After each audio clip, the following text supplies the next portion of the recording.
Well, hello, lovely listeners and my wonderful viewers. Today we have Tom, and Tom is actually a pseudonym. And Tom is not going to be on screen today, but you will hear his wonderful dulcet tones.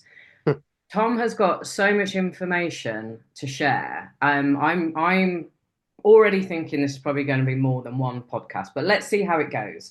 But Tom is an economic historian, and he also produced the documentary Silverfish, tracking down the COVID-19 conspirators, and which is available on Rumble, and I'll stick that in the show notes below.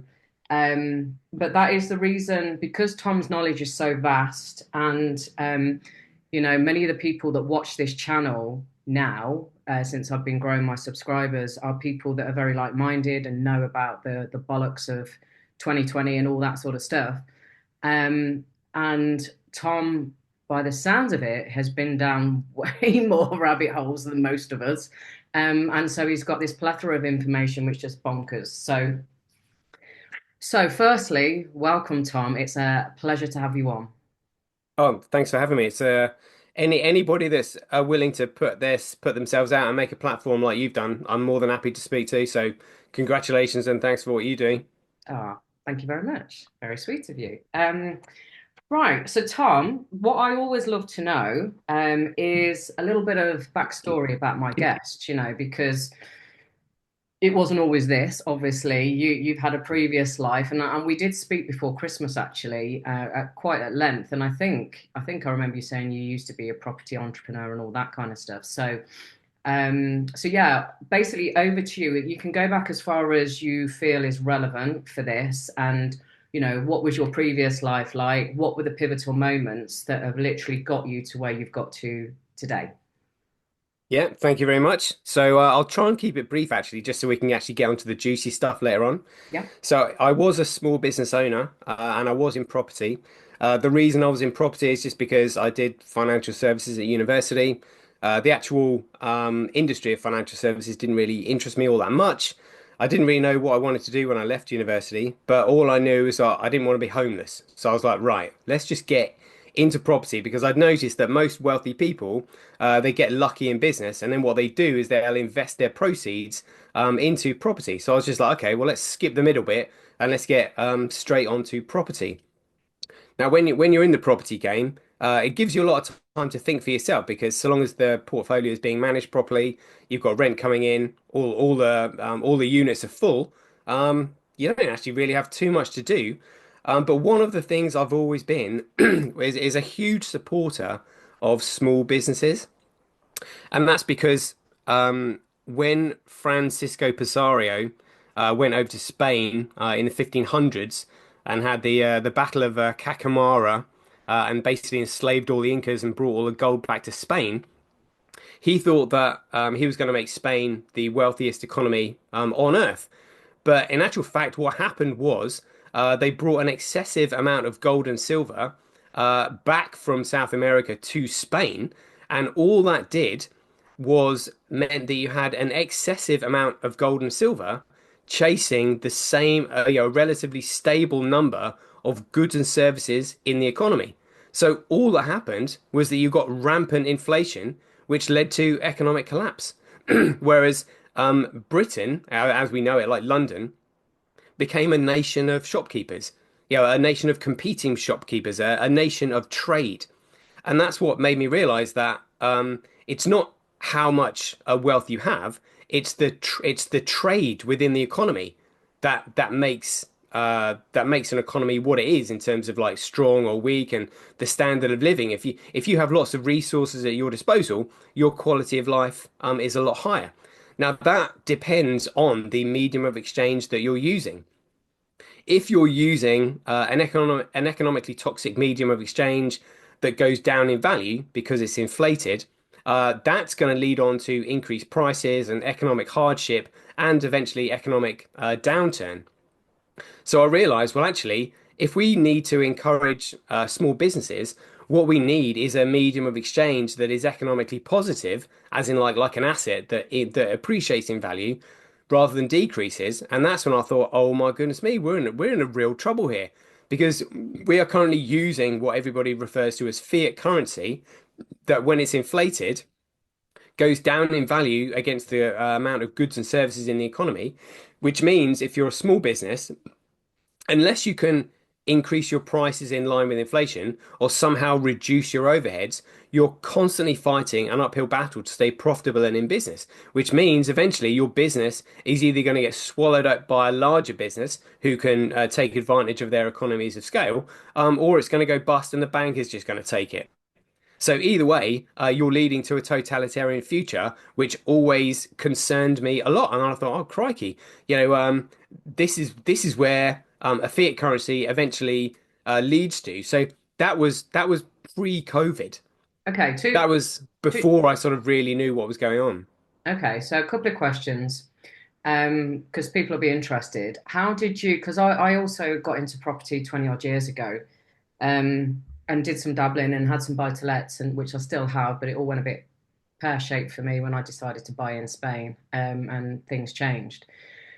How did you actually get into the property? Did you have, money behind you, or were you a bit of a hustler and just got into it through your sort of hustling and skills and knowledge? Yeah, good description. Yeah, I was hustling really. So hustling just to scrape together the first deposit. Obviously, the first deposit was a first-time buyer's mortgage, which was quite cheap. Luckily, I just managed to find a location that was appreciating in value, which was up north around sort of the north of England. There was a lot of development going in there, around major cities. And yeah, I suppose you could say we just kind of like got lucky really because we'd bought the property and within 6 months, it had already established quite a bit of equity and then just simply released the equity, bought another one, and then did the same. Yeah. Just got really lucky. Yeah. Well, you say lucky, you were in the right place at the right time and you had the balls to do it. So Yeah, it's more yeah. than just luck. But okay, cool. So that's how you did it. And then Mm. in terms of this whole, oh my God, this fiat currency, the world's gonna end kind of thing. When did I mean, obviously, you'd got your knowledge from university doing finance and economics. I tried to do economics at A level. Oh my God, I hated it and I had to stop because I am not left-brained. I do not see the world like that. Um, but obviously, you do. And so, when did that start? When did the penny start to drop for you? Because you said it was pre-COVID. So, when was that? Well, actually, I mean, the reason you didn't like economics is because they purposely make it boring and stuffy and shit. That's why no one likes it. If you truly understood the power of economics, you would be well in there. They purposely make it boring so that people don't have a clue. Right. And they don't teach it well at all on purpose. Yeah. But economics is just simply the study of an economy, which is just basically the flow of goods and services. That's it, really. But if you study economics, then you can see where the money is going. You can see where the money is flowing, and that's exciting because Yeah. you can see new markets emerging. And when you can see new markets emerging, you can take advantage of it, and then you can see retirement a lot sooner rather than later, which is quite exciting because when you're retired, oh right, I can do what I want, I can go skiing, I can go on summer holidays and go surfing. That's what basically that's what should really drive most people a better life. So if you want a better life, you just need to study economics. So when you were doing your property stuff, and obviously you'd done your finance and economics at uni, was it just a case of you carried on your own education as you were continuing to grow your portfolio? Yeah, so what I would say is that my university degree taught me nothing. Literally nothing. But what it did do, I suppose, is it exposed it. So all I learned was what? Well, all I learned was the indoctrination of finance and economics. That's it. It's nothing to do. It's nothing compared to what I know now. In fact, I've almost had to reverse my learning, really, because what they teach you is wrong. I mean, for example, inflation. People think that inflation is to do with the consumer price index, which is the value of a basket of goods, either going up or down. It's got nothing to do with that. Inflation is called inflation because they are inflating the currency supply. And as you inflate the currency supply in the same way that Francisco Pizarro found when he came back from Spain with an excessive amount of gold and silver, if you inflate the supply, the value of that medium of exchange goes down in comparison to the goods and services in the basket, and therefore the goods and services in the basket, because there's more currency in circulation, people just simply put prices up. And the reason they have to put prices up is because as the value of the medium of exchange, the currency goes down, um, then those who basically hold the foundational tools of the economy, which are landlords, they think, all right, well, somebody's willing to pay more because they've got more currency. I'd put the rent up because at the end of the day, the prices are set by the economic forces of supply and demand. Like a house is only worth what somebody's willing to pay for it. A rent is only worth what somebody's willing to give for it. So if there's an excessive amount of currency in circulation, and people have got excessive amounts of currency in their pocket, they're willing to pay more, to rent a unit and start a business and stuff like that. That's literally it. Yeah. Yeah. You've very much simplified it. Thank you. You're welcome. Yeah. Um, okay. So the original question really, when did the doom and gloom set in for you then in terms of, oh my God, what the hell's going on here? With COVID. Yeah, and with knowing that, in terms of the trajectory that we're on in the fiat Oh currency yeah. world.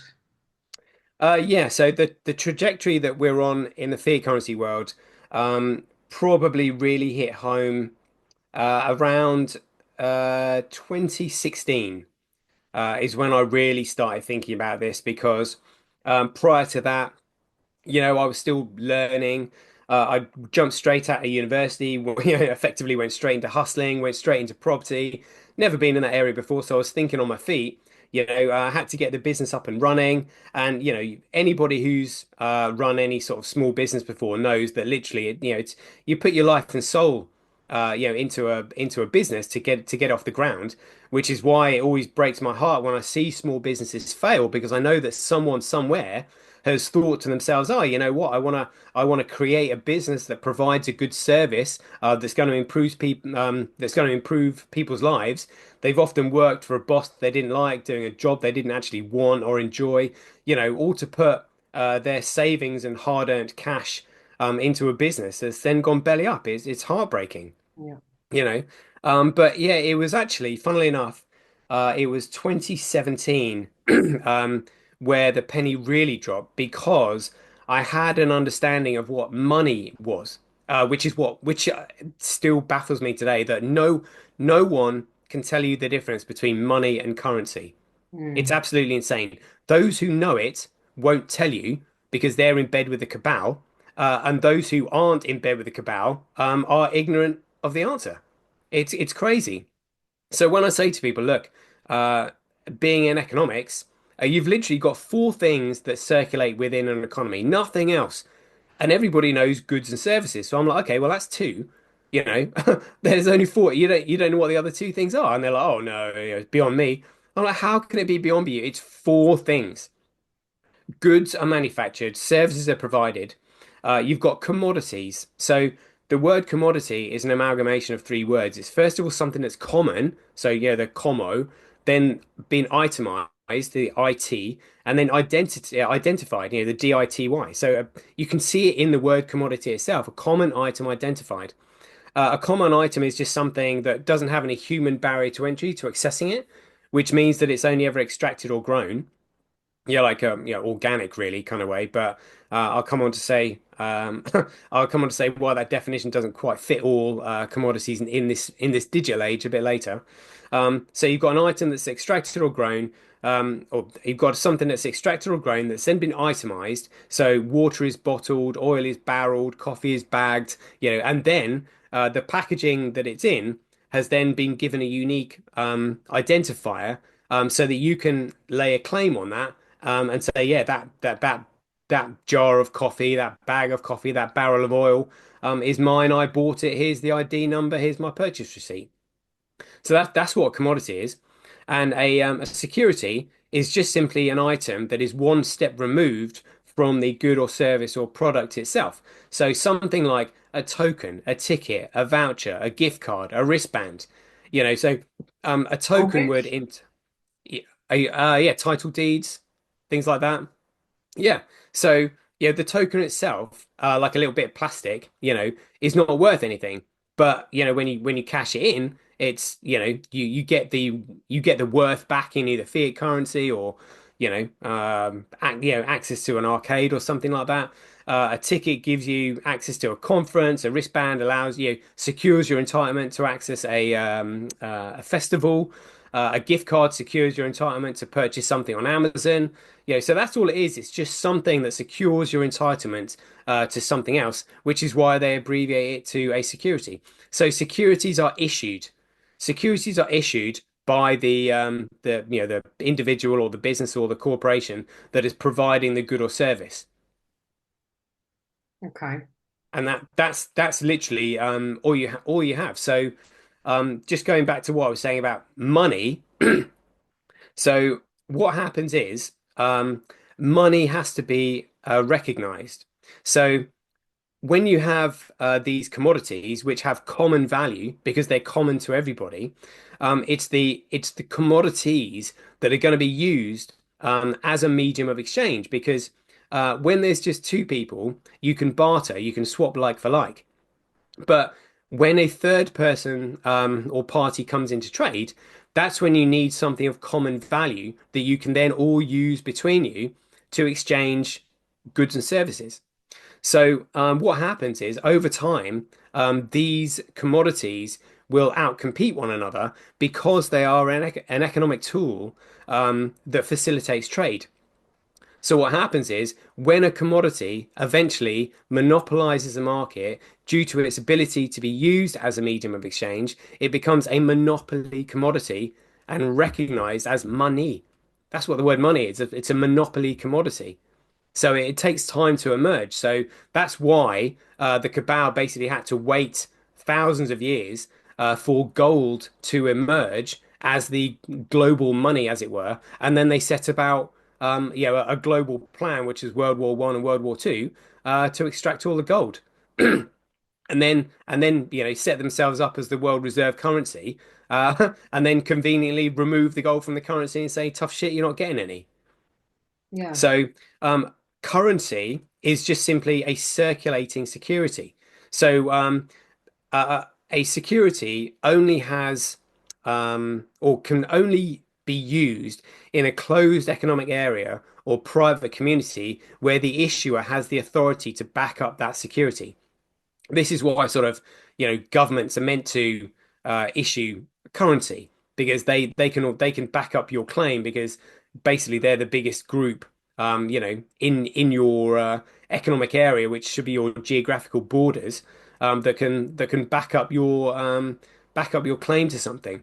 So when a security starts being used as a medium of exchange within a closed economic area or private community, it becomes a circulating security. So to amalgamate those two words, a currency flows and circulates. So a circulating security is referred to as currency. So currency is a security that is meant to secure your entitlement to the value of the money. But if you remove money from currency, that's when you end up with securities fraud, as defined by SEC versus WJ Harrico 1946. But because they think we're stupid and ignorant, which we are, they were just like, oh, well, let's just tell them it's fiat currency and they'll be fine with that. It's fraud. That's how they're getting away with it. They're asset stripping everybody. Yeah. So the bits of paper that say promise to pay the bearer the sum of whatever, Hmm. which we know is a load of crap because there's nothing backing it anymore. That's essentially what you're saying. So we all believe that those purple and brown notes are money, and they're not. They're just bits of paper. Yeah, they're securities that don't entitle you to anything, which means they're securities fraud. And check this out. So how you said, oh, it's a promise to pay. Well, a promise is not a contract. A promise, therefore, cannot be enforced. And if it cannot be enforced, it therefore doesn't have any value. So therefore, you cannot securitize a promise. So a promissory note is utter fraud. It's got no value whatsoever. It's a complete joke. When you realize how simple these things are, you realize, why they've had the audacity to try and get away with what they've done because we're so effing ignorant and stupid. They're literally pissing themselves. Oh yeah, it's a promissory note. There you go. I promise to give you that. See you later. Never see him again. So Tom, obviously, a Bank of England. So a judge recently said to me, "Will the Bank of England back that £10 note that you've just talked to me about versus your promissory note that you created and certified, etc., etc." So are you basically saying the promissory note that people are creating with their signature, certifying it, following all the protocols that the banks are supposed to adhere to, you're saying that's as worthless as that brown or purple note as well. Absolutely, yeah. It's all securities fraud. Interesting, right? Okay. Jesus Yeah. Christ. Um, okay, so 2017 was your huge awakening. It was when you started to really understand the fraud within the fiat system. Yeah, yeah. So, I'll touch on that. So, you know how I said money has to be a commodity? Yeah. Well, well, if you want to know what the most valuable money is going to be, all you need to do is somehow commoditize the most useful resource. And the most useful resource in today's world is digital. So I'm talking to you through this digital platform. We communicate via, written messages, via digital formats, WhatsApp, Signal, email, all that kind of stuff. We communicate via phones, via the internet. Everything is digital, and we create digital content. So if you can somehow commoditize data, that commodity will become the most valuable commodity on earth. And this obviously leads me on to what Bitcoin is and what the cabal have done to Bitcoin. And the reason they've done what they've done is because they know that all legal and political influence stem from economic power. So if we started using a money that is outside of their securities fraud, which is economically toxic, they lose control of everything. Okay, before you jump into that, so and I think we spoke about this when we spoke a few weeks ago. So there's two Bitcoins, right? So there's actually one Bitcoin, and all these cryptocurrencies that they've made are all fraud. It's a distraction. Yeah. So the original Bitcoin and that whole story about I don't know the Japanese name that created Bitcoin and all that. Is that just a smokescreen? Because like with all the stuff that's happened over the last 4 years, oh, Bitcoin is being used for child trafficking. It's dark. It's this. It's that. It's the other. Now you've got Trump saying he's backing Bitcoin and all the rest of it. So I know you'll probably get into this in a lot more detail, but Hmm. I thought I remembered when we spoke last time that you said there's a real Bitcoin and then there's a fraudulent one. So Yes, so data can only be commoditized one way, which means there will only be one digital commodity. That's it. It can't, data cannot be commoditized any other way. And this is what I'm trying to explain to people because um, it was 2017 that the cabal effectively, you know, corrupted what Bitcoin was initially created as.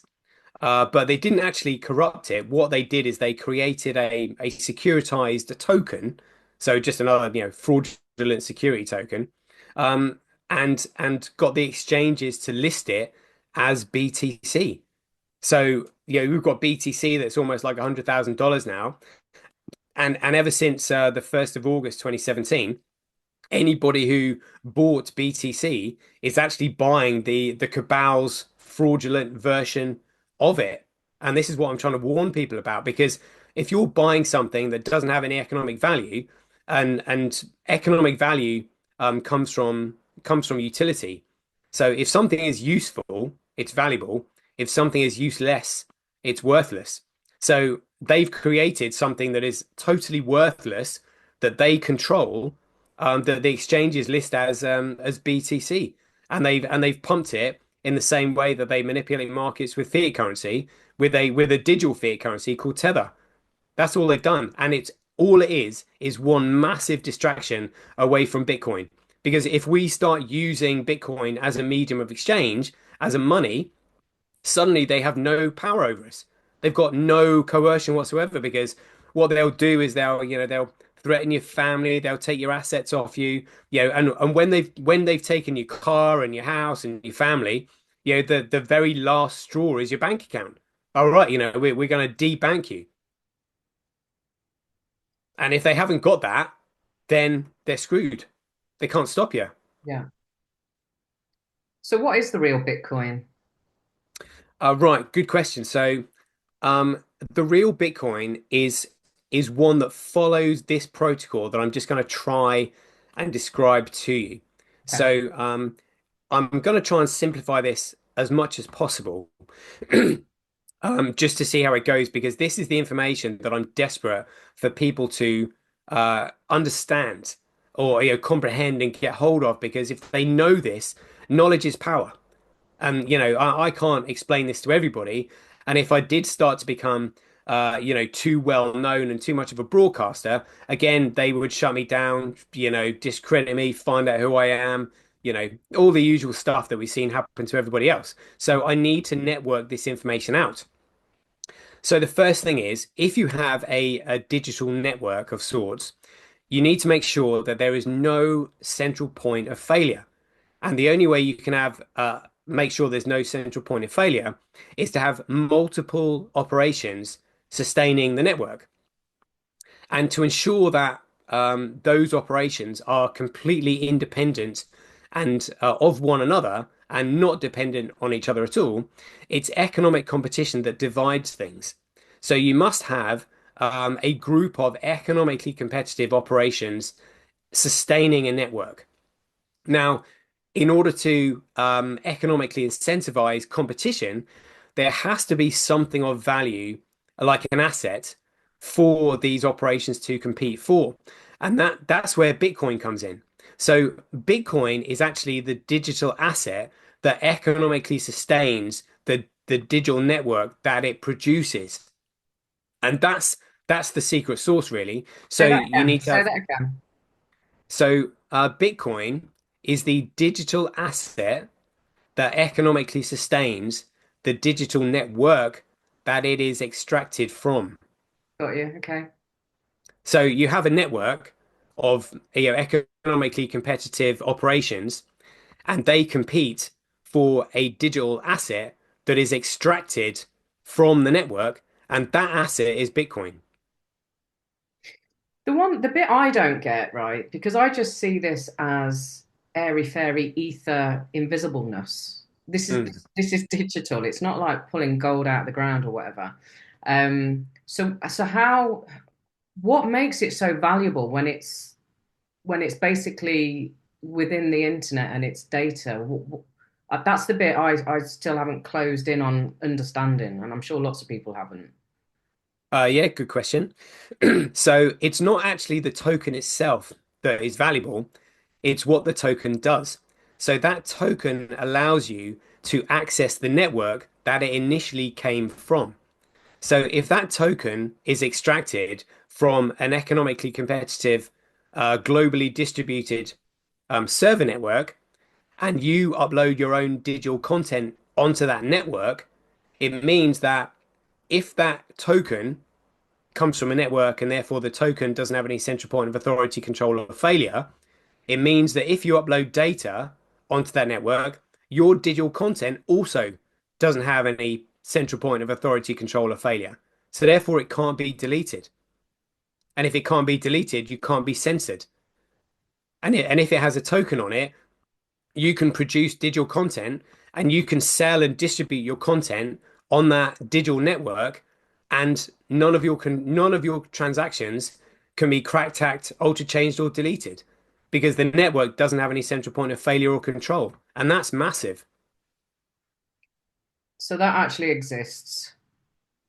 So it's the Bitcoin network. That's Yeah. what the Bitcoin network is. So the reason you would buy Bitcoin is because you would then use Bitcoin to use the network. So whereas we're talking on Zoom right now, in the future we'll be talking peer to peer on the Bitcoin network. We'll be doing exactly what we're doing now, but on the Bitcoin network, meaning they can't access our content, we can share it with whoever they want, and they can't delete it. They can't censor it. Yeah, because at the moment, using Zoom, all they've got to do is change their terms and conditions, which is what they've done, and said, right, because you're uploading your content onto our servers, we're now giving ourselves the right to listen into everything that you produce and create. Yeah. And if we don't like it, we'll delete it.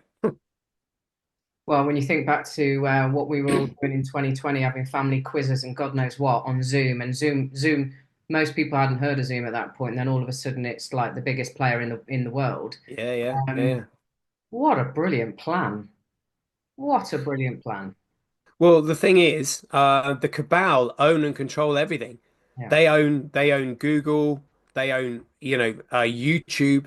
I mean, crikey, they own Facebook. I mean, basically, they've got their clutches into Zuckerberg, and the way they do this is because effectively what they do is they own and control the central banks. And once you own and control the central banks, there's nothing you can't afford. There's no politician you can't bribe. There's no hitman that you can't pay. And then if somebody can't be bribed for whatever reason, they'll just get a hitman to take them out. yeah. That's it. So or their entire centralized source of power comes from the banking system. And if we start using a money outside the banking system that doesn't have any central point of failure or control, they lose everything. And over time, their complete centralized power grip will just be dissolved. Just a slight aside. What's your thought on the quantum financial system? It's bullshit. I think it's bullshit. It's complete bullshit. And You what know, makes you so certain of that, Tom? because people say, oh, the new quantum financial system, we've got the Nasara, Jasara coming in, blah blah blah blah.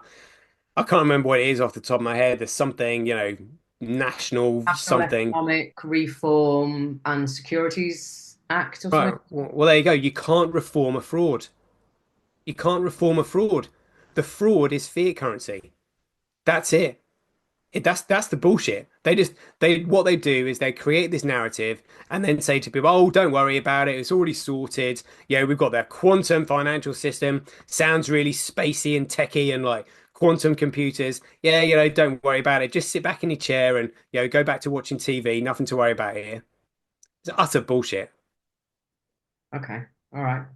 Um, so back to Bitcoin then. So obviously will the real Bitcoin please stand up? Are Hmm. you happy to share what that acronym is for people to go and look it up on the networks?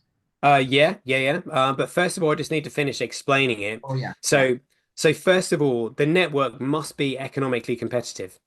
And in a digital sense, the form of economic competition is called proof of work.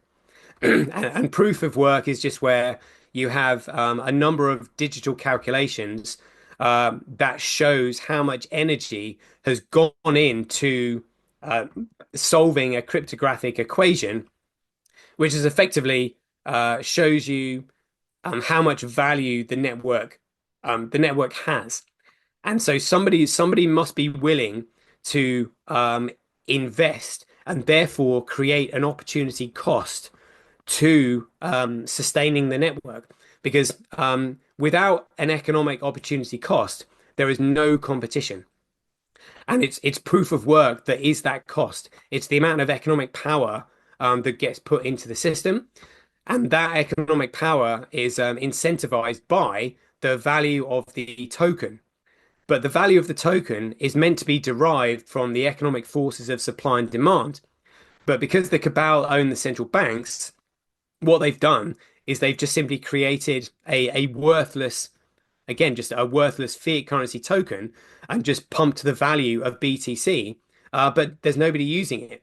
So if you look at the amount of competition on the BTC network compared to the number of transactions, it's ridiculous. This is why they're always saying, "Oh, we need to look at the environmental sustainable goals on BTC because it's so energy inefficient." Well, the reason it's energy inefficient is because one, they've restricted it so that people can't use it, and they've pumped the number up with their worthless fiat currency. So really, the value of the market should be set by supply and demand. So when a use case is eventually brought to light and people go, "Oh, that's what we use Bitcoin for," suddenly everybody goes, "Right, I need Bitcoin in order to use it to secure my digital content." And just in the same way that you said, "Oh, during lockdown is when everybody discovered Zoom," the same thing will happen with Bitcoin. And this is what they're so concerned about, which is why they've rushed everything forward And as you probably know, they planned COVID for 2025, which is why they rushed it and brought it forward, thinking, oh, crikey, if people discover what the real Bitcoin is and they start using it as a medium of exchange and they start using it for all their digital services and digital content creation, we've got nothing on them. We can't listen into their communications. We can't shut down their political views, and we can't close their bank accounts. So that's why they brought COVID forward 5 years, because they were so concerned that people would discover this information. And you know how you said a promissory note Yeah. is what we're using at the moment, and I've said, well, a promissory note is not a contract, and therefore it can't be enforced. Well, a transaction in Bitcoin, the what gives it value is the digital signature that is attached to it, because it's that digital signature that creates a contract between me and the individual that I'm transacting with. Well, So, how's that different to the promissory note that you create yourself? because a promissory note doesn't have a signature on it, it's not a contract. Well, the one that you create yourself and Hmm. self-certify and then, do it through the right protocols, etc. That is your signature, like everything, like when you sign your mortgage, it creates the currency or whatever. Hmm. So that handwritten, for want of a better phrase, promissory note is your signature, the same as you're just saying about a digital signature. So would there not be value in that for the handwritten promissory note? So the difference between so that you can't a promise is just simply a promise. So what's a promise? What is a promise more valuable than gold? Um, I'm not saying, yeah, I know what you're saying. Um, A promise can't be enforced. or maybe we need to stop using the word promissory and turn it into a different name, but essentially it's still our signature. Well, yeah, but it's like I said, a contract has got terms and conditions in it that can be enforced, and therefore you can say, well, actually, this contract has got value because it's valid, and therefore, if you want to securitize that contract to raise finance with someone else and say, look, I can back, if you give me a loan, I can back the loan by the value of this contract that I've got here. That's fine. But what you can't do is back it by the value of a promise, because a promise is not a contract. It doesn't have any enforceable terms and conditions because it's just a promise. Okay. Whereas if I'm sending you a bit of digital data, and that bit of digital data is fixed in supply, and it's got my signature on it, saying, yeah, I can prove that I sent it to you, and I can prove that you've received it, and that bit of digital data that you received is fixed in supply, which means if a use case is established by it, that means the value is going to go up. That means I've just transferred a digital something to you that is going to increase in value over time as more and more people use it. But it's the signature that validates it. So what the Cabal did in 2017 is that they again came along with this what they said was a software upgrade called SegWit, which stands for segregated witness. Yeah. Now, the witness data is the signature because when you witness something, you sign it. So what they said to people was that, oh, because the witness data takes up the majority of data in the transaction, what we'll do is we will remove that because you don't need it, and therefore you can fit more digital data in the block, and you can transfer more, you can create more transactions without increasing the size of the block. But what they didn't tell you is that by removing your signature from that bit of digital information, they are removing all contractual credibility and therefore all economic value because all you're receiving is numbers on a screen, a bit like an email. If I said to you, oh, here, Mel, here's $10. If I wrote, hi, Mel, here's $10 in an email, that's got no value whatsoever. And that's what they did with Bitcoin. It's the signature that gives that transaction contractual credibility and therefore economic value. And that was 2017, which is one Yeah. of one of the big things that blew you wide open to this. Yeah, yeah, absolutely. Because I was always looking for a medium of exchange that would enable small businesses to survive and thrive. And I was just like, oh my God, what are we going to do? Because they'd already stolen all the gold during World War II, and gold is really not all that practical in terms of doing worldwide trade because you would somehow need to send gold right the way around the world in order to receive, goods or services from someone. It's just not practical. So what they did is they've converted fiat currency into digital, because we've now all got internet banking, and they were just like, right, now that internet banking exists, there is nothing that can stop us. There is nothing that can stop us installing a totalitarian one world government because, you're not going to find anything that's as fast as efficient as digital, as digital light. However, when Bitcoin came along and they realized that somebody had actually found a way to commoditize digital data, that's when they were just like, oh my God, if people start using this digital form of money, we lose control of everything. Right? We better bring things forward. And that's when, you could clearly see, in COVID what they were trying to do. And then when you listen to the people like Peter McCullough, who said, look, they released and also the cabal generally like to they believe in karma and black magic and all this stuff. So they will purposely do things to try and counter any energy that goes against them. Now, the Bitcoin white paper was released on the 31st of October. And funnily enough, the SPARS pandemic, written by the Johns Hopkins University, was also released and published on the 31st of October. And the reason being is Halloween, that you what's that? Halloween as well. Sorry, say that again. Halloween as Oh well. yeah. Yeah, Yeah. yeah, yeah, yeah. Well, exactly. Yeah. But well, the reason Satoshi Nakamoto released the white paper on Halloween is because Halloween was an added distraction. Because in order for a network to be classified as a commodity, it has to have a common starting point. So, in other words, there has to be a common, equal, and reasonable opportunity for anyone and everyone to start the network themselves.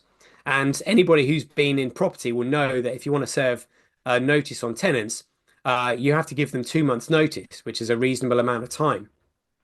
So he realized that it was really important that he start the network himself under a pseudonym, but at the same time provide a common and reasonable and equal opportunity for anyone and everyone to start the network themselves. So he was just like, right, well, what are the 2 busiest months of the year where people are most distracted, that will still allow me to provide 2 months notice, and give me the best chance of starting the network myself under a pseudonym where I won't have any central point of influence over the neutral organic growth of the network. So the 2 busiest months of the year are the festive period, which is November and December. And Halloween is an added distraction. So he released the white paper on the 31st of October, giving everybody all the information that they would need in order to start the network themselves, hoping that nobody would. And when they didn't, he eventually started the network himself on the anniversary that we are now talking on, which was the 3rd of January, 2009. This is when the Bitcoin network started. So it's Bitcoin that is going to lead to our freedoms because we either have a common money used by the people to create government that works for the people, or government will create currency to control the people. And they're the only options we have available to us.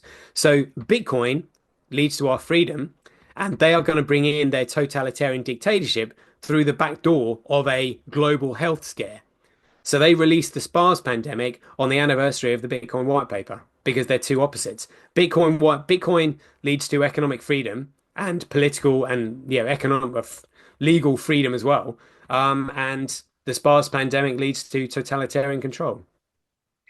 Well, I had no idea that the 3rd of January was the official start of Bitcoin, and Sean was trying to get this in around Christmas time, and I couldn't do it. I wasn't very well. So serendipitous, divinely orchestrated. Um, Yeah. I love that synergy. That's amazing. So Sakatoa is real then. So the word Satoshi Nakamoto is Sorry, actually Satoshi. it's Sorry. a yeah, so it's a Japanese pseudonym. And the reason he used a Japanese pseudonym is because he had to somehow divide the starting point of the network in as many ways as possible.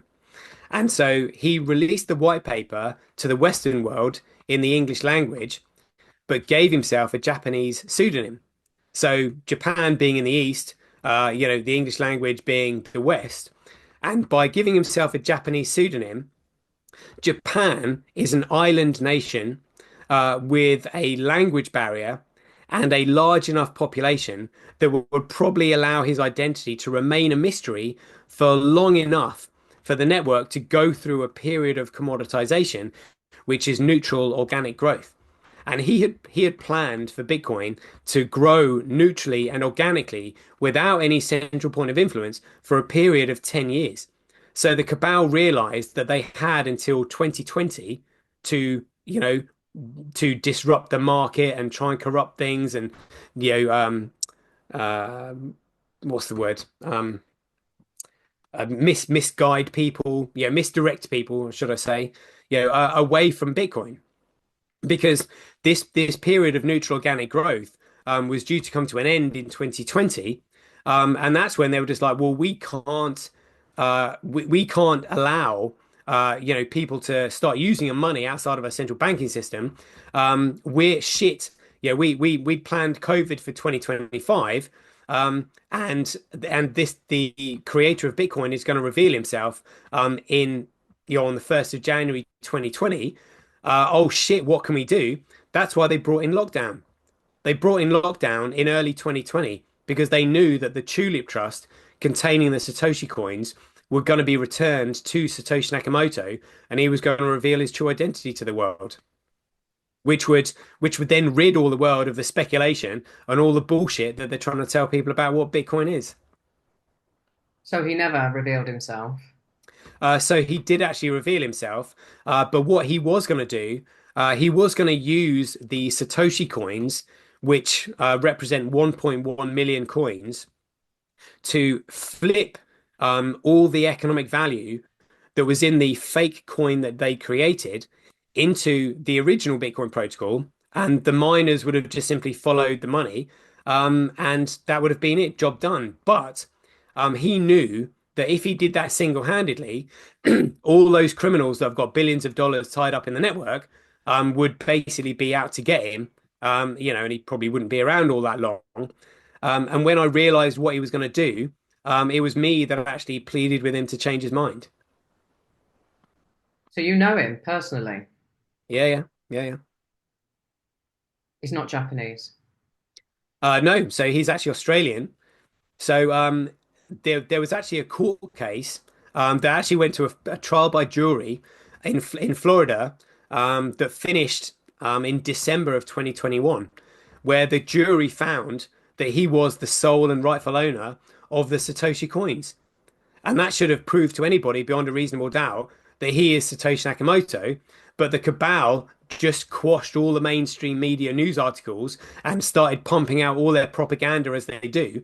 And the genuine stories got quickly buried. But if you type in Craig Wright, the actual court case is Kleiman versus Wright. So the guy who created Bitcoin is an Australian computer scientist called Craig Wright.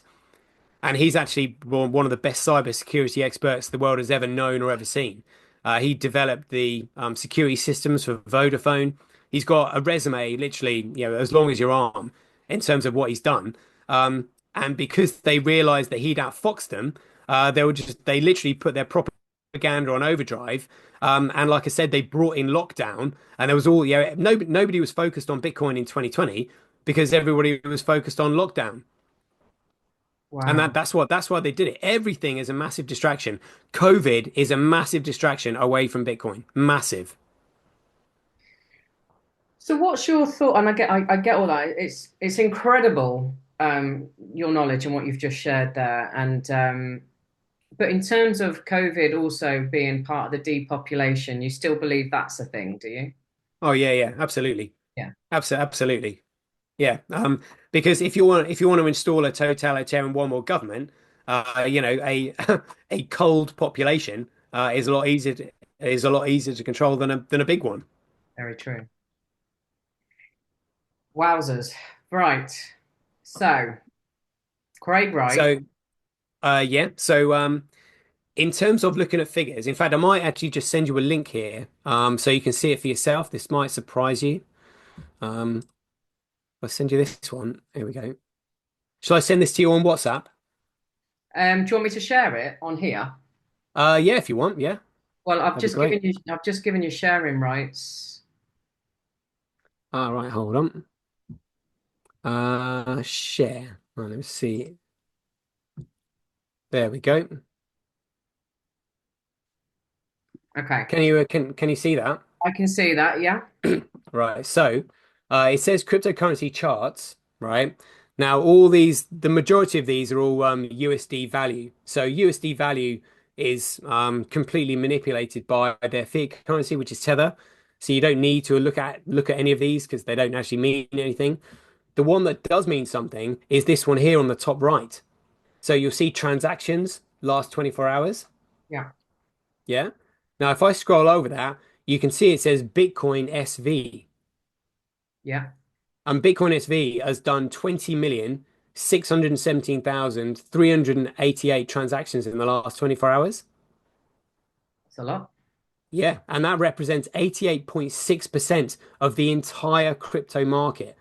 Now, the entire crypto market has got over 40,000 shitcoins listed on it. And this one coin, Bitcoin SV, has got 88.6% of the entire market's transaction volume on its network. And then obviously what I'll just move this. What you need to look at is I'll just see if I can find it here. Um,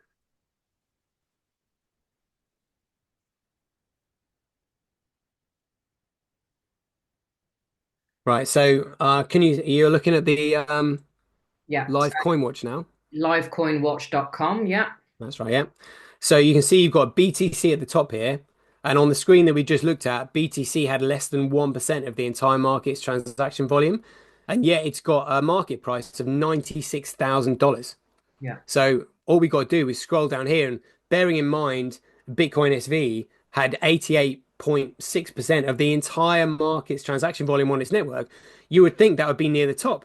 Yeah. But as we scroll down, you can see that they purposely buried it. I mean, look at this. Look, it's at number 93. It's number 93. This one coin that's got over 88% of the entire market's transaction volume on its network is buried down at number 93 and only $53. Versus This is the 96,000. Yeah. Yeah, this is what they're hiding. So we can actually look at the total number of coins on the market by just simply going to the last page here. So if I scroll down, right, so there are 39,586 cryptocurrencies on the market, all absolute garbage, Right. utter garbage. And Just to one coin, confuse the hell out of all of us, right? yeah, absolutely, yeah, yeah. Yeah. So this is why understanding the difference between commodities and securities is so important, especially from a digital sense. So in order for a digital token to actually be classified as a commodity, it has to be extracted from an economically competitive network. And in order to make that transaction valued, each transaction has to have a digital signature on it. So that's literally what Bitcoin is. Bitcoin is a globally distributed, economically competitive server network with a chain of digital signatures. So the chain of digital signatures allows for a private network or a private association to be developed. So in the same way, a private association is not bound by the usual maritime laws because it's private. It's a private association. So what you need to do is if you have criminal activity taking place on a network and there is no way for that criminal activity to be tracked or traced or to be held accountable, then whoever it is that's maintaining the network is going to be on the hook for it. So what you need to do is move accountability and responsibility away from the server network and onto the users of the network. So it's the users who are ultimately accountable for themselves as to how they use the network. Now, if you have a chain of digital signatures, it means that if child trafficking or gun running or drug dealing or any antisocial activity is taking place on the network, the chain of digital signatures allows accountability to flow and find out the transaction and who made it, because the signature is what leads to the living man and woman behind the transaction. So if all those signatures are linked to one another, you can then go and just follow the chain of command and say, look, there was child trafficking taking place on this network, and it took place between that wallet and that wallet. We need to find out who the individuals are behind those addresses.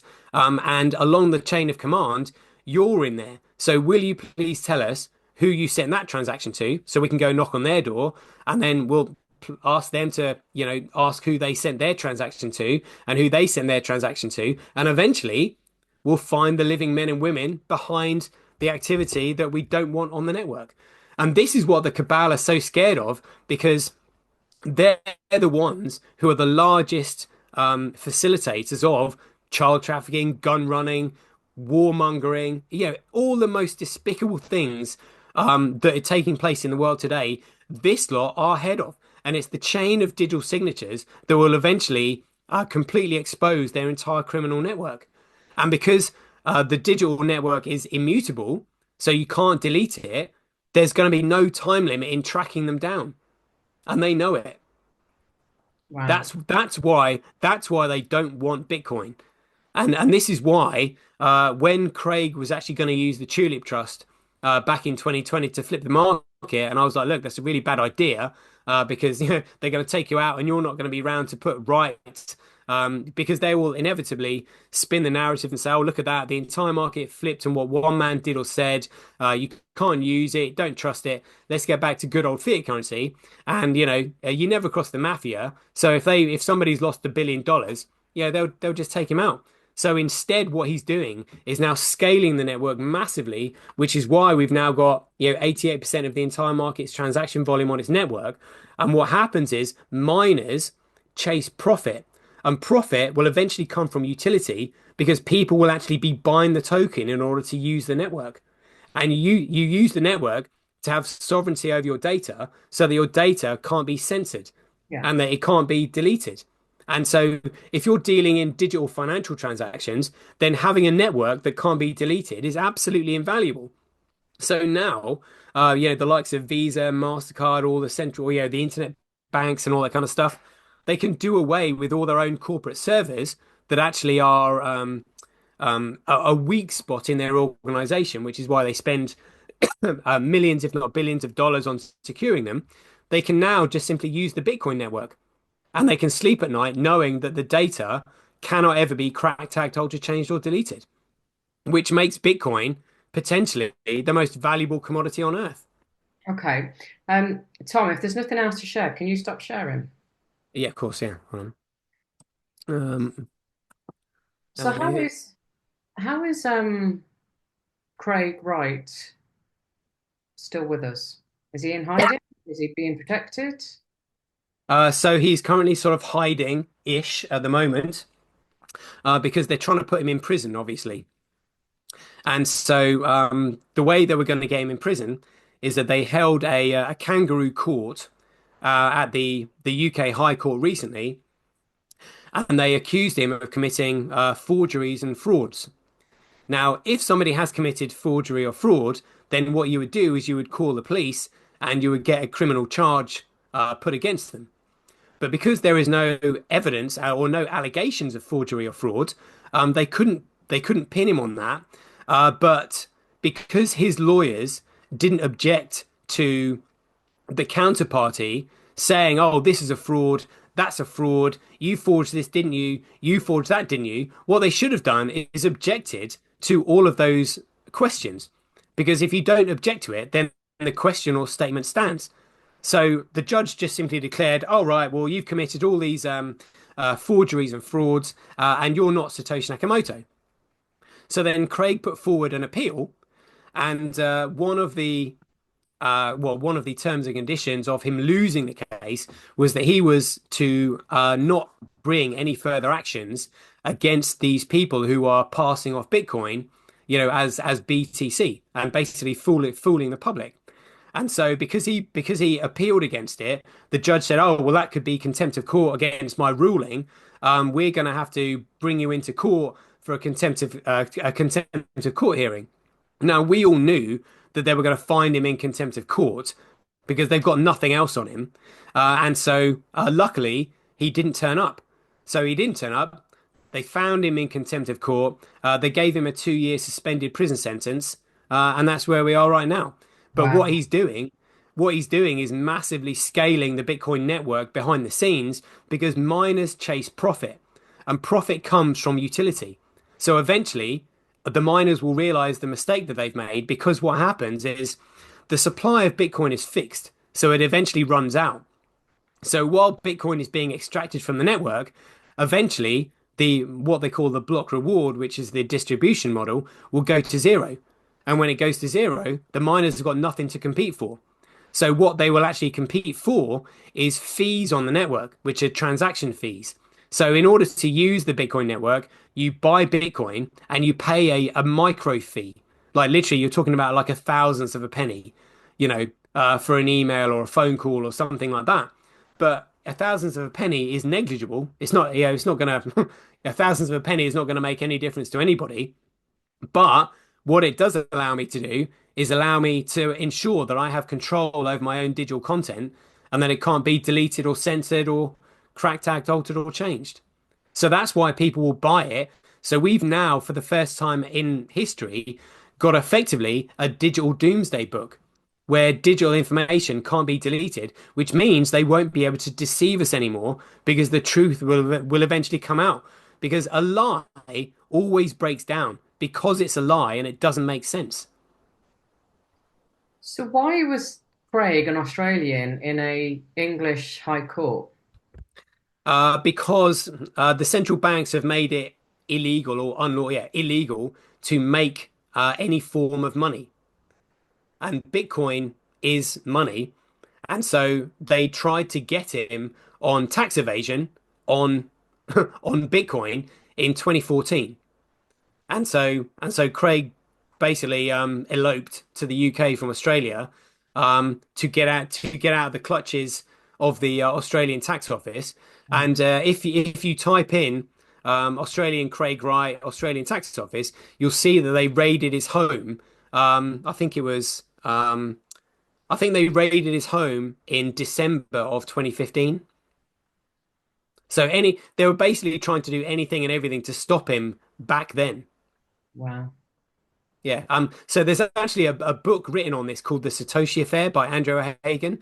It's amazing. It's literally, if you want a James Bond story, like, Wow. because Craig was already a multimillionaire before he created Bitcoin because he was in cybersecurity, you know. And so he had a company with tens of staff working for him. And when he was trying to escape the authorities when they were after him, he realized that he left his laptops in the office, and so he had to get back. He had to get out of his car into the office, put the two laptops under his arm, run into the toilets, and luckily there were like some kids in the toilets, literally like out of a James Bond scene where the authorities came in. They were checking the toilets. He was literally sitting on the toilet seat with his feet up. So when they looked underneath the doors, classic Hollywood movie, there was no one there. So he literally had to scarper out the building, and then when he got to the airport, he said luckily there was like a disturbance a few lanes down going through the metal detectors, which the securities were just like, "Oh right, yeah, you just waved him through." So he literally just got lucky. Wow. Well, Universal again, synchronicities. Yeah, exactly. So that's again divine guidance, isn't it? And being looked after from my perspective anyway, because come on, you know, the odds were against Yeah. him. The odds were against him, but it all played out beautifully. He must have Yeah. he must have been crapping himself, absolutely crapping himself. Yeah, I mean, he's also on the spectrum of Asperger's, so he's not very good at dealing with people. So Right. he actually reached out for help, which is what Asperger's people don't ever like doing because they don't like to be reliant on people. Yeah. So he actually reached out to one of his colleagues who knew how brilliant he was actually the head of BDO, which is the equivalent to JP Morgan or no, KPMG or PwC in this country. Yeah. BDO is the equivalent over there. And so he reached out to the head. He reached out to the head of BDO and said, "I need a bit of help. Can you get me out of here?" And so luckily he helped him. And then, what are the chances of coming over to the UK, me tracking him down, and then pleading with him to change his mind about using the Satoshi coins to flip the market back in 2020? Which means that all the truthers now have got an opportunity to buy several genuine Bitcoin for themselves, $50. It's worth millions, millions. And and as if you are economically free, all legal and political influence stem from economic power. So this is why I'm on your show trying to educate the truther movement on this as much as possible. Wow. Yeah, I remember you saying this. I thought because I've had a load of crap going on these last few months with court stuff and challenging this, that, and the other. And so my head's been quite frankly up my arse. Mm. And you said to me, because I said I've got some Ethereum still, had a bit of fake Bitcoin a few years ago, and you said just get rid of it and buy this stuff, and I still haven't done it, Tom. So Well, what I would say is I can't give you any financial advice, so I probably wouldn't have said like dump it and get rid of it. But what I can tell you is that Ethereum and BTC and the entire cryptocurrency market is all securities fraud because the tokens come from a centrally controlled networks. yeah. And the only way you can actually commoditize a network is making sure that it's globally distributed, economically competitive, and that a chain of digital signatures exists in place. So the cabal, every single attack on Bitcoin has been on the chain of digital signatures. Because if you break the chain of signatures, then you break accountability. And once accountability is lost, it means that someone somewhere can do something on the network that nobody else would know about, meaning that they therefore have central control of it. So what happens next then? Like obviously Craig is in hiding. Yeah. He's probably the most wanted man in the world other than Trump, but who knows Yeah. about that one? Yeah. Um, so do you know what's next over the next sort of 12 months? I mean, I know you can't predict the future, but have you got any kind of awareness what's going to happen with the actual real Bitcoin? I mean, is Craig, you say it's only valued at $50 at the moment, but it's worth millions. Mhm. When is that going to be realized? Yeah, good question. So it all comes down to scaling of the network. So for anybody who's non-techie, there is a problem in the tech industry called the horizontal scaling problem. And this is where the replicating of software limits how much you can scale a network. So if you back in the old day when we all had cassette players, if you were to record and then re-record on a cassette player, the quality of the recording would eventually get so bad that you wouldn't be able to listen to it. Yeah, Now, it's the same with computer software. In order to scale a form of computer software, you have to replicate it. And every time you replicate it, the copy of it gets slightly worse. And this means that there is no technology that exists at the moment that can scale to more than 50,000 transactions per second. And this has been a problem that plagues Google, Amazon, Facebook, Twitter, you name it. Nobody can process anything more than 50,000 transactions per second. Craig, who invented Bitcoin, has solved this unbounded scaling problem through a software implementation called Terranode. And Terranode is coming live in the next couple of months. And this is where literally the entire internet will be able to port over onto the Bitcoin network. Everything. So emails, HD streaming, video content, supply chains, everything. Everything will be on the Bitcoin network. Oh my And God. that's coming in the next couple of months because it's been in the works since 2018. So Terranode has been coming for the last 6 years, and it's going to go live in the next couple of months. So now's the time to get your Bitcoin. Absolutely. No, literally, I cannot stress how important this is, because, like I said, it's important that the truthers are in on this because, let's say some pre let's say some prepubescent kid takes takes a punt on BSV and he's like living in his parents' basement. He's not actually going to do anything to help me personally because he doesn't know about the global conspiracy and the political problems that we've got. However, if there is somebody who is very awake to what's going on and they're just like, right, I need the economic power in order to start putting right what these bastards have done wrong, then they're going to help me. So that's why I'm reaching out to the Truther movement because they need to know this. Wow. Amazing. I mean, the conversation that we had prior to Christmas, my head was blown and I was probably in a different headspace. This conversation today, and I hope it's the same for, all the viewers and listeners, made a lot more sense for me anyway.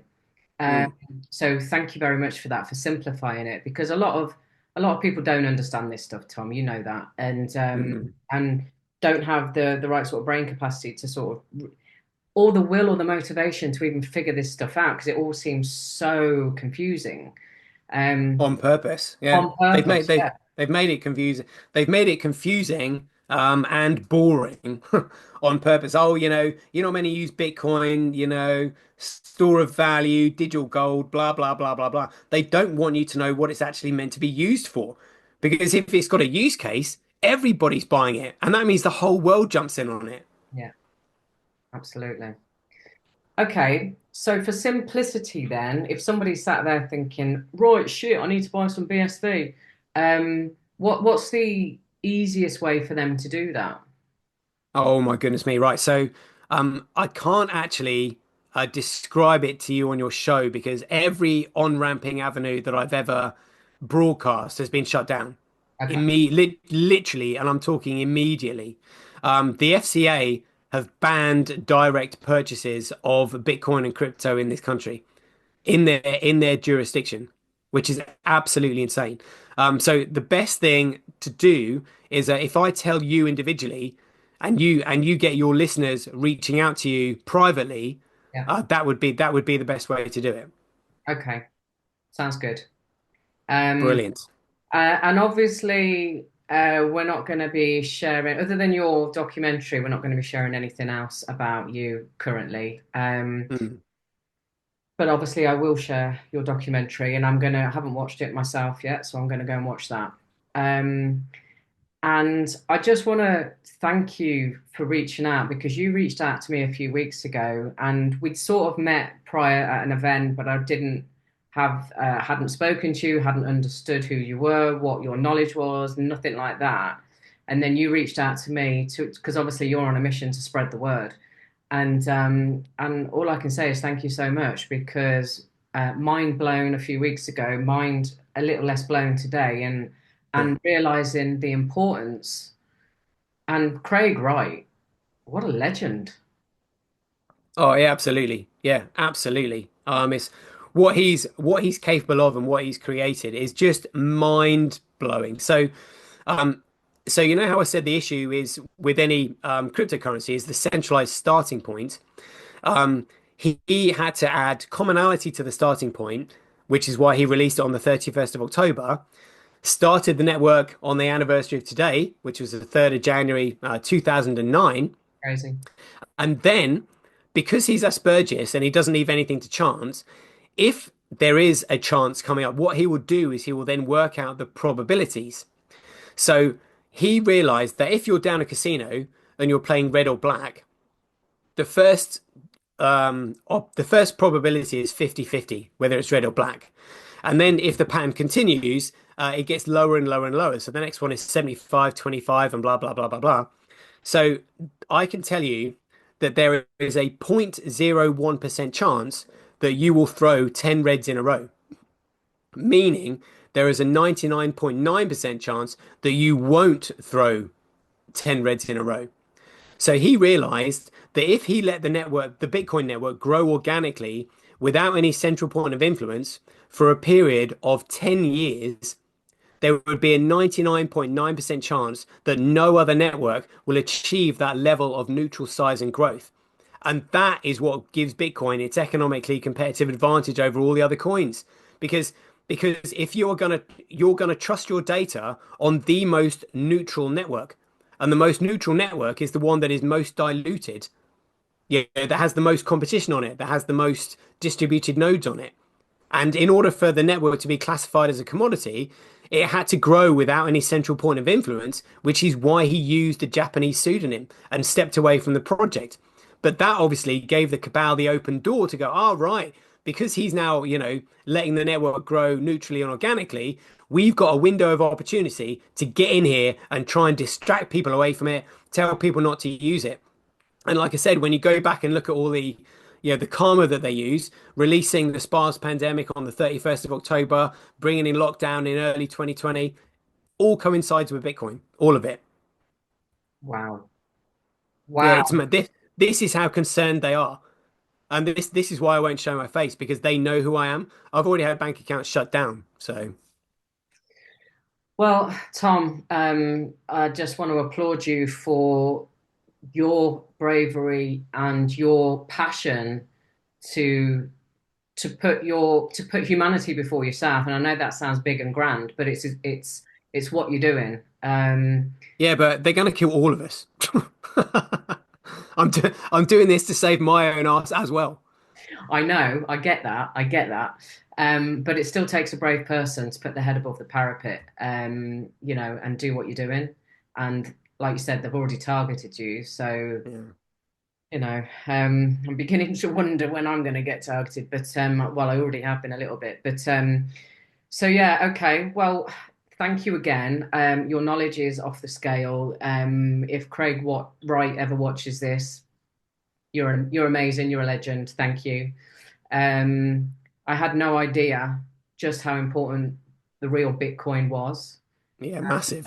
Yeah, it makes so much sense. It releases the stronghold of what they've had for thousands of years. Let's be honest. Yeah, yeah. So not only the stronghold of the financial side of things, but we now have a digital platform where we can get the truth out that can't be censored. Uncensored. Yeah, Yeah. And that's what terrifies them the most. Because if people watch my Silverfish documentary, I've exposed everything that these bastards have done since 1911. And it'll all come out. It'll all come out. And when it comes out on an immutable data network, data can't be deleted. It will be there forever. amazing. Yeah. I always like to finish these. Well, before I do that, remind us the name of your documentary. Silverfish. Silverfish, and it's on Rumble. Yeah. What's your name over on Rumble? So if you type in Satoshi, Sirtoshi space Silverfish, it'll come up. It'll come up. It's a 5 hour, 55-minute documentary that took me 4 months to edit. Wow. Okay. Yeah.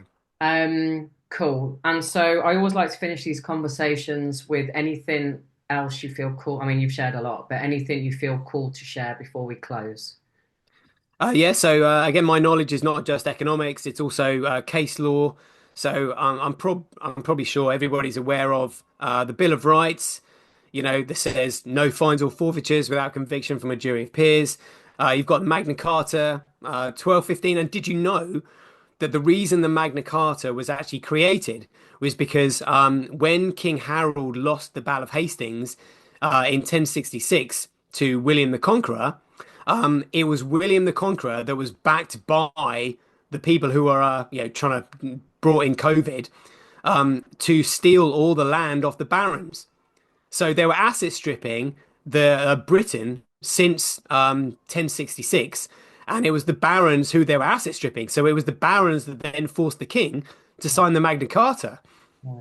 So this lot have been asset stripping us for thousands of years, and this whole conspiracy stems from the Book of Samuel, 1 Samuel 15:3, where God, in inverted brackets, says to his chosen people, "Now go and destroy Amalek, kill everyone, spare no one, kill every man, woman, child, suckling baby, calf, camel, sheep, and donkey."